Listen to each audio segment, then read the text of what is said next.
السلام علیکم ناظرین، اسلامی ممالک کی تنظیم OIC کے وزرائے خارجہ کا 48واں اجلاس اسلام آباد میں شروع ہو گیا ہے۔ یہ اجلاس 2 روز جاری رہے گا اور اس اجلاس کی جو تھیم اس دفعہ مقرر کی گئی ہے وہ پارٹنرشپ جو ہے اس کو امت مسلمہ کے اتحاد کے لیے اور انصاف کے لیے اور ترقی کے لیے کس طرح سے پارٹنرشپ کو فروغ دیا جا سکتا ہے، یہ بیسیکلی اس اجلاس کی تھیم ہے۔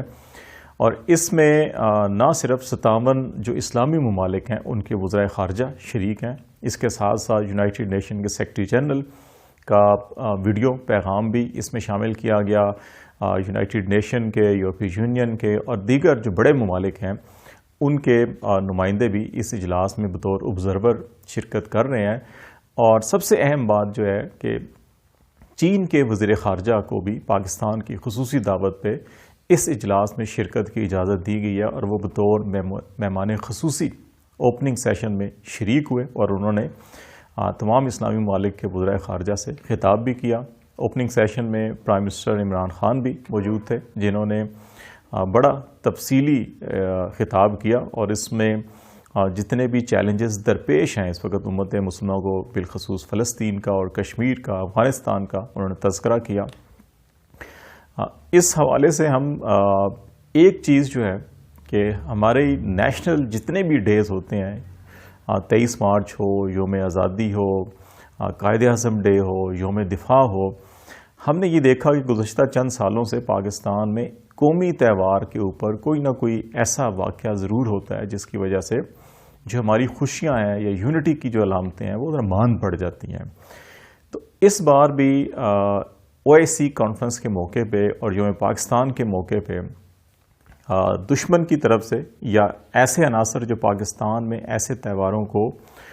خوش اسلوبی سے نہیں دیکھ سکتے، انہوں نے کوششیں بھی کی کہ ان تہواروں کو سبوتاژ کیا جائے،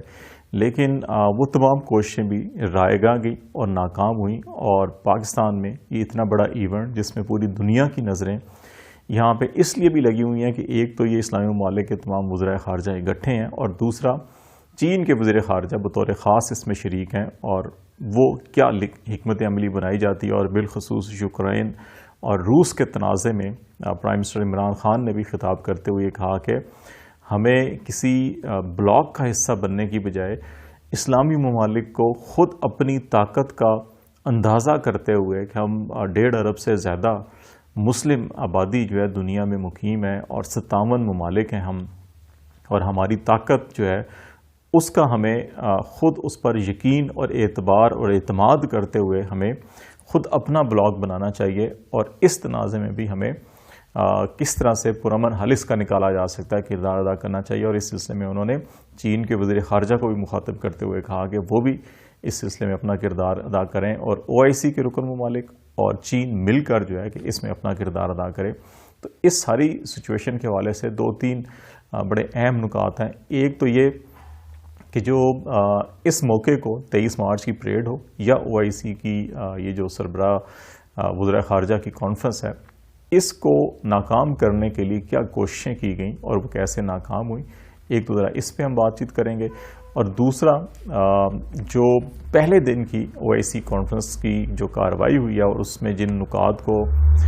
نمایاں کیا گیا ہے، بیان کیا گیا ہے اور نئی حکمت عملی کے حوالے سے جن پہ بات کی گئی ہے کہ وہ کتنے اہم نکات ہیں اور ان پہ مستقبل میں کیا ہونا چاہیے، اس پہ ہم بات کریں گے۔ پہلی بات کہ جیسے میں نے پہلے کہا کہ پاکستان میں کوئی بھی قومی تہوار ہو، یوم دفاع، یوم آزادی، یوم پاکستان، اس پہ کوئی نہ کوئی فساد، کوئی نہ کوئی دھماکہ، کوئی نہ کوئی دہشت گردی کا واقعہ ضرور ہوا ہے۔ ریسنٹلی بھی ہم نے دیکھا کہ جب پاک آسٹریلیا کرکٹ سیریز کا آغاز ہوا تو جس دن راولپنڈی میں کرکٹ میچ کا آغاز ہوا اسی روز پشاور میں دہشت گردی کا واقعہ ہوا اور جمعے کی نماز کے دوران یہ دہشت گردی کا واقعہ ہوا اور جس میں 100 سے زیادہ قیمتی جانیں جو ہیں وہ شہید ہوئے، مسلمان بھی، افراد بھی۔ اور اسی طرح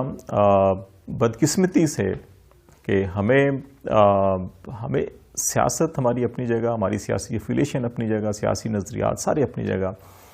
لیکن اپوزیشن نے بھی 23 مارچ کو مہنگائی مارچ کا جو اعلان کر رکھا تھا، اگرچہ ابھی وہ اس ساری سچویشن میں جو ڈیولپ ہوئی ہے سپریم کورٹ کے اندر بھی یہ معاملات گئے ہیں اور انہوں نے فراخ دلی کا مظاہرہ کیا اور انہوں نے اپنے احتجاج کو 25 مارچ پہ لے گئے ہیں جو اسلام آباد میں ہونا ہے. لیکن جب یہ تاریخ مقرر کی گئی تو اس وقت بھی یہ نہیں سوچا گیا کہ یوم پاکستان ایک قومی دن ہے، قومی تہوار ہے، جس پہ تمام مسلح افواج کی پریڈ بھی ہوتی ہے، جس میں تمام ممالک کے سفراء جو ہیں وہ شریک ہوتے ہیں اور پوری قوم کو ایک بطور ون نیشن کے پرعزم طریقے سے ایک پیغام بھیجا جاتا ہے. لیکن اس دن کو بھی متنازع بنانے کے لیے بدقسمتی سے ہمارے ان سیاسی رہنماؤں نے جو اسلام اور پاکستانیت کے حوالے سے علمبردار اپنے آپ کو دعویٰ کرتے ہیں، انہوں نے اس دن کے اوپر جو ہے کہ وہ احتجاج کا اعلان کیا تھا. لیکن چلیں دیر آیت درست آیت، انہوں نے اپنے اس کو بدل لیا. تو پاکستان جو دشمن قوتیں ہیں وہ بھی یہ چاہتی ہیں کہ یہ جو قومی تہوار ہیں ان کے اوپر کوئی نہ کوئی متنازع ایشو جو ہے وہ میڈیا کی یا خبر جو ہے کہ وہ زینت بنے اور یہ ایسے معاملات ہوں جس پہ قوم اکٹھی نہ ہو سکے. تو وہ کوشش اس طرح سے ناکام ہوئی کہ وہ جو 23 مارچ کو دنگا فساد یا یہاں پہ ہونا تھا وہ اب اپوزیشن نے 25 مارچ تک ملتوی کر دیا. دوسرا معاملہ جو ہے کہ بدقسمتی سے پھر دوبارہ ہماری اپوزیشن سیاسی قیادت نے ہی عدم اعتماد کے حوالے سے بھی سب کو معلوم تھا کہ قومی اسمبلی کی متفقہ قرارداد پیش ہوئی اور اس کو اپوزیشن نے بھی انڈورس کیا کہ اسمبلی ہال میں OIC کی کانفرنس ہوگی اور تاریخوں کا بھی تعین ہو چکا تھا.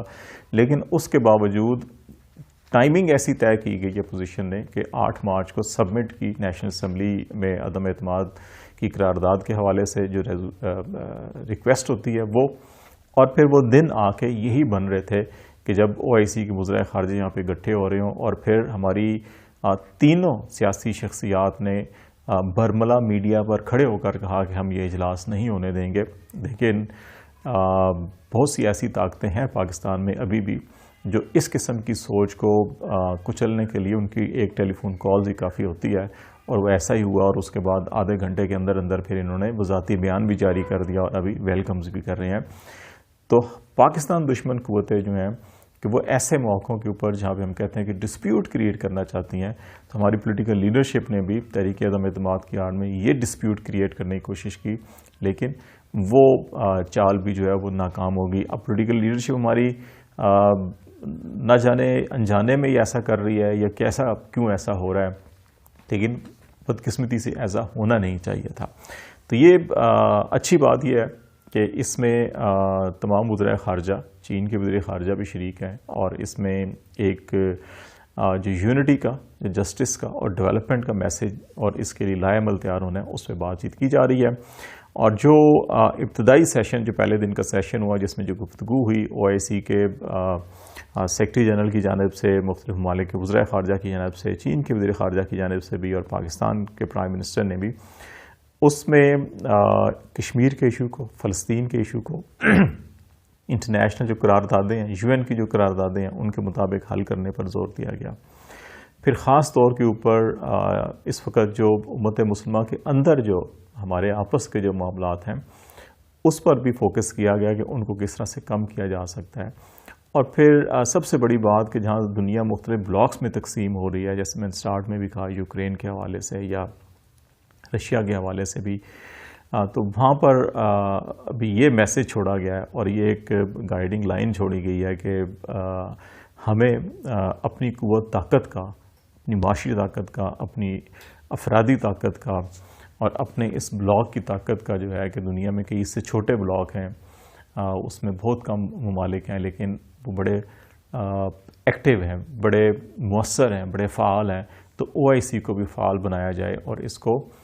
دنیا کے وہ معاملات جن کے اندر تنازعات ہیں، جو عالمی امن کے لیے خطرہ ہیں، انکلوڈنگ کشمیر، افغانستان، فلسطین اور یوکرین ایون، کہ ان کے اندر ہمیں یہ رول پلے کرنا چاہیے. اور چائنا کو یہ پیشکش کرنا کہ وہ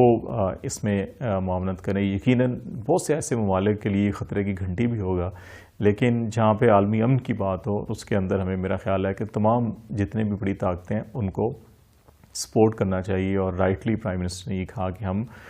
دنیا میں ہمیں جو ہے کہ امن کی کوششوں میں عالمی کوئی بھی اتحاد ہو, کوئی بھی بلاک ہو, کوئی بھی ملک ہو, اس کا حصہ بننا چاہیے, لیکن ہمیں جنگوں میں کسی کا جو ہے کوئی حصہ نہیں بننا چاہیے. تو یہی سوچ جو ہے میرا خیال ہے کہ گائیڈنگ پرنسپل لائن ہے جس کے اوپر اسلامی ممالک کی قیادت کو ضرور سوچنا چاہیے. بھی دیکھنا ہوگا کہ اس کی ریزولوشن بھی